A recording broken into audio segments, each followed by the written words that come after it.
हकीकत से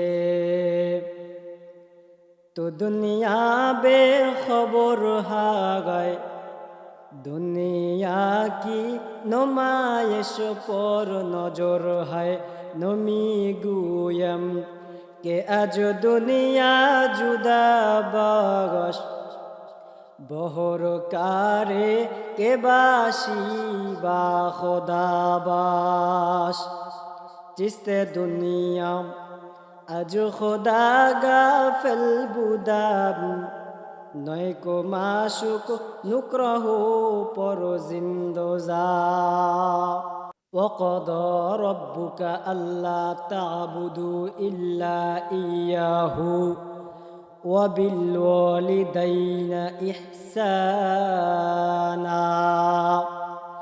एरे दुनियार मुसलमान अल्लाह ताला डाक देया बोलेन ओ दुनियार मुसलमान आमी अल्लाह ताला के सेजदा करबा आमी अल्लाह के छाड़ा ए जमीने कारो इबादत बंदेगी चलबे ना। आमी अल्लाह रब्बुल आलामीन आमी तुम्हादेरके बानाइছি বড় দয়া মায়া কইরা আমি আল্লাহ তোমাদের বানাইলাম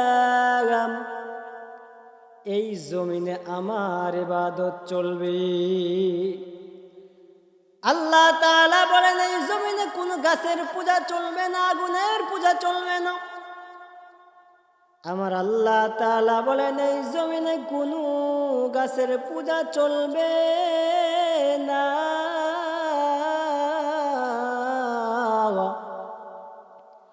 আমার আল্লাহ তাআলা বলেন আমি তোমাদেরকে যত্ন করে বানাইলাম তোমাদেরকে এই দুনিয়াতে পাঠাইলাম তোমরা কি খাইবা কি অর্জন করবা আমি আল্লাহ তোমাদেরকে সব দিয়েছি।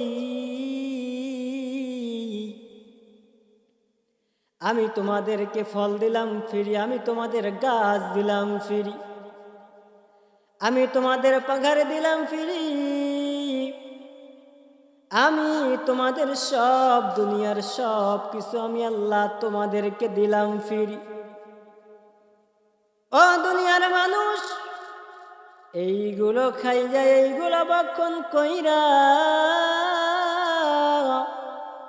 তোমরা আমার ইবাদত বন্দেগী করবা। আল্লাহ তাআলা বলেন ও দুনিয়ার মানুষ আমি আল্লাহর যদি ইবাদত বন্দি করতে পারো 5 ওয়াক্ত নামাজ আদায় করতে পারো যদি হজ ঠিক মতো করতে পারো যাকাত যদি ঠিক মতো দিতে পারো তোমরা রোজা যদি রমজানের রোজা যদি রাখতে পারো মানুষের হক যদি নষ্ট না করো আমি আল্লাহ রব্বুল আলামিনের ঠিক মতো 5 ওয়াক্ত নামাজ আদায় করবা আমি আল্লাহ রব্বুল আলামিন তোমাকে জান্নাতে দিয়ে দেব। हम गुनाहगार और तू गफ्फार हा गए हम बरे आई बू से तू सत्तार है। ए दुनियार मुसलमान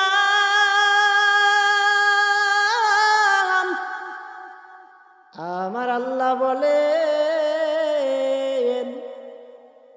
তোমরা যদি এই দুনিয়াতে ভালো কোনো আমল কইরা যদি কবরে যেতে পারো আমি আল্লাহ রব্বুল আলামিন তোমার জন্য জান্নাত রেডি করলাম।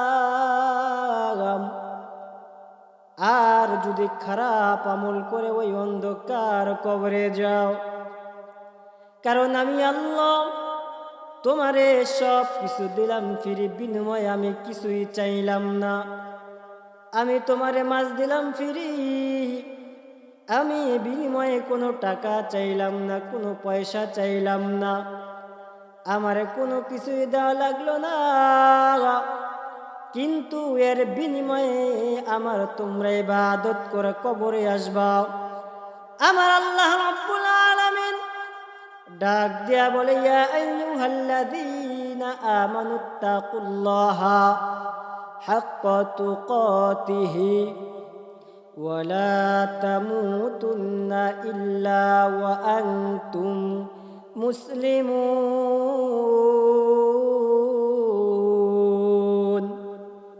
আমার আল্লাহ তাআলা বলেন, ও দুনিয়ার মানুষ, সবসময় আমাকে ডাকবা, আমাকে মানবা, কারণ আমাকে তোমরা ভয় করো।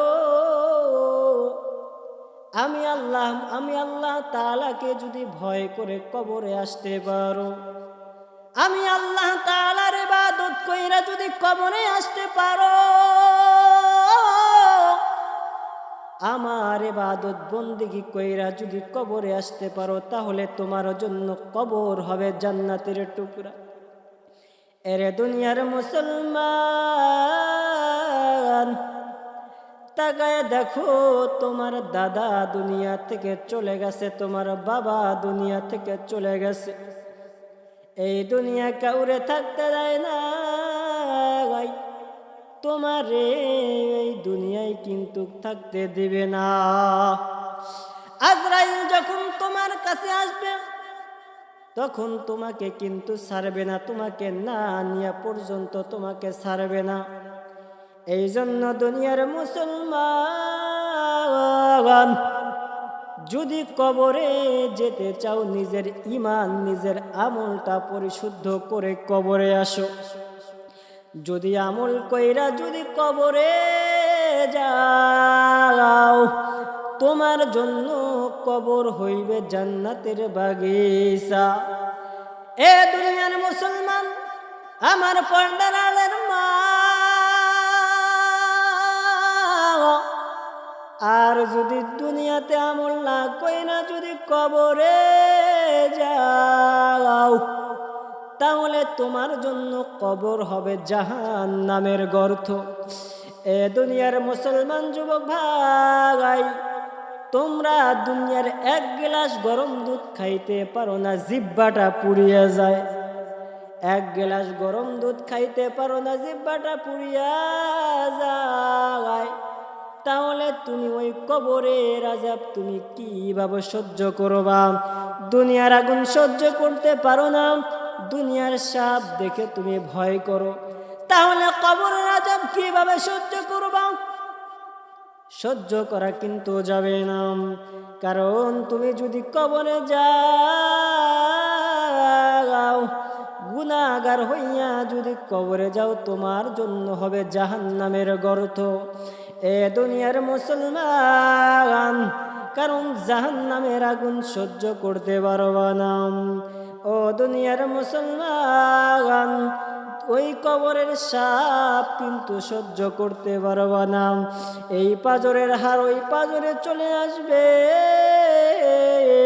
ফেরেশতা তোমাকে জিজ্ঞাসা করবে, মান রব্বুকা, মান দীনুকা, মান নাবিয়ুকা, তোমার ধর্ম কি, তোমার নবীকে, তোমার আল্লাহকে। যদি দুনিয়াতে ভালো আমল কইরা যেতে পারো, তাহলে তুমি ওই ফেরেশতার কাছে জবাবদিহি করতে পারবা। আর যদিও দুনিয়ার মানুষ যদি এইগুলোর জবাব না দিতে পারো, তাহলে তোমার জন্য জাহান্নামের হবে গর্ত। কারণ তুমি জাহান্নামে গেলে তোমাকে ওইখানে কেউ তোমাকে রাখবে না, কেউ তোমাকে ধরবে না, তুমি ওইখানে থাকবা, আর কেউ থাকবে না। এই জন্য দুনিয়ার মানুষ একমাত্র আল্লাহ তাআলার ইবাদত কইরা, বন্দেগী কইরা, তারপরে মাওলার কবরে চলে যাও।